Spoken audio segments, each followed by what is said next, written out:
শুনছি নাকি আবার করোনা আসছে। সত্যি নাকি? যদিও আমরা এখন মিডিয়ার যুগে বাস করছি, সব সত্যি সত্যি নয়, সব মিথ্যাও মিথ্যা নয়। এই করোনা আসার কিছু মানুষের সুবিধা অসুবিধার কথা বলবো, স্কিপ করবেন না, শুনুন না। আমারই অভিজ্ঞতা, 2 বছর করোনা দাপিয়ে বেরিয়েছে। মানুষের মৃত্যু, কষ্ট, ভয়, মানুষ বাড়ি থেকে বেরোতো না, মানুষ মানুষকে ছুঁতো না।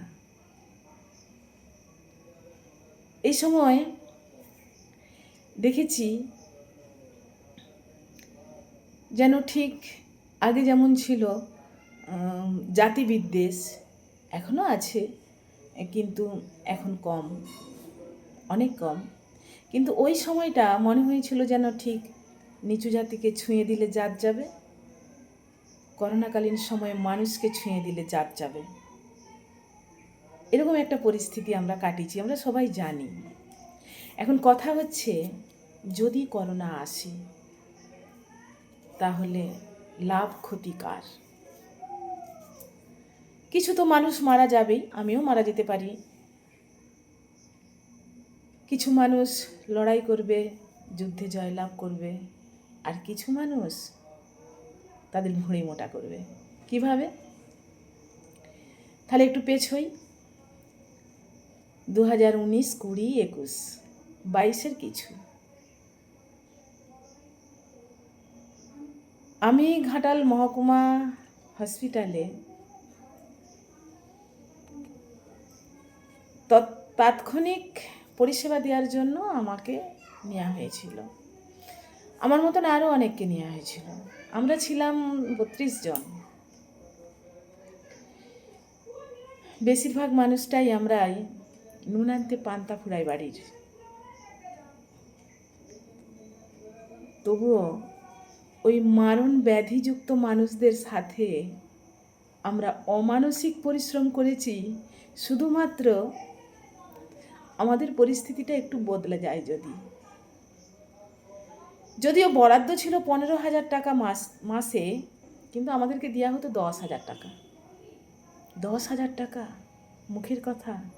আমি তো গৃহবধূ একজন, আমি তো কিছু কাজ করি না, বাড়িতে একরাশ অভাব। তাহলে যদি 10,000 টাকার মূল্যে কাজ করি, তবু কিছুটা সংসারের সুরাহা, সেই ভেবেই ওই ভয়ঙ্কর মারণ ব্যাধির সঙ্গে লড়াই, মানুষের সাথে লড়াই। কি করিনি ওই সময়, একদম সুইপারের কাজ সহ, মানে ওই যারা পেশেন্টরা থাকতো তাদের পরিষ্কার পরিচ্ছন্ন রাখা, তাদের রুম পরিষ্কার পরিচ্ছন্ন রাখা, তারপর ধরুন তাদেরকে ওষুধ খাওয়ানো, তাদের গা হাত মোছানো, মাথা ধোয়ানো, আরও যাবতীয় সবটাই করতে হতো। এবং করতে হতো পিপি কিট পরে, মাথা থেকে পা পর্যন্ত ওই তিরপলের পোশাক পরে, মুখে মাস্ক, চোখেও গগলস লাগানো থাকতো।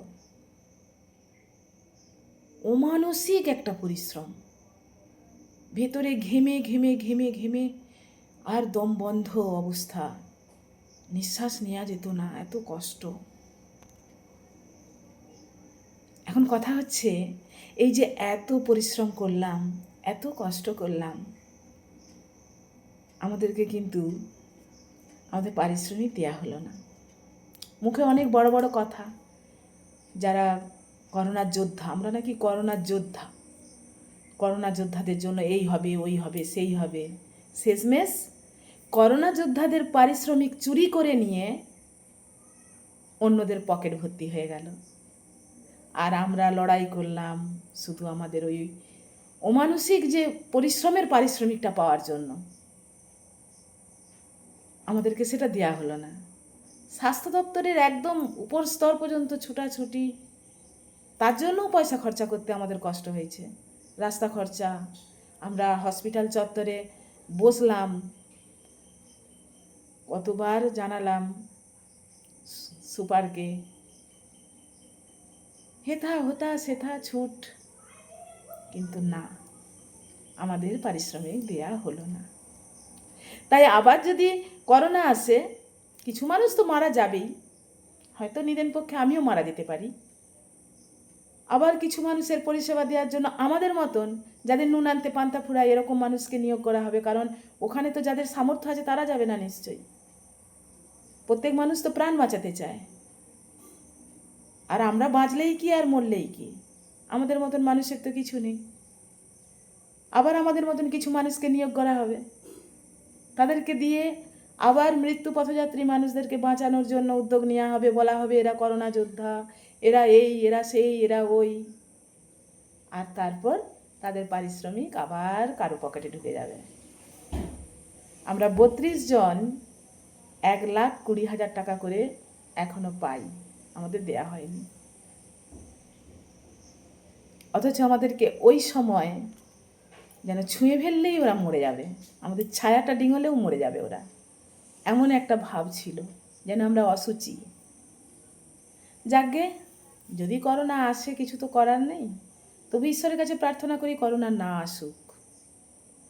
আর যদি আসে তাহলে ওনাদের তো পকেট ভরবেই, আবার কিছু মানুষ মরবে, কিছু মানুষের পারিশ্রমিক চুরি হবে, সব মিলিয়ে জমজমাট যা হয় তাই। এই যে এতক্ষণ ধরে আমার গল্পটা শুনলেন, আপনাদেরকে অসংখ্য ধন্যবাদ জানাই এইটুকু ধৈর্যের পরিচয় দেওয়ার জন্য। ঈশ্বর আর যেন করোনা না আসে প্রার্থনা করি।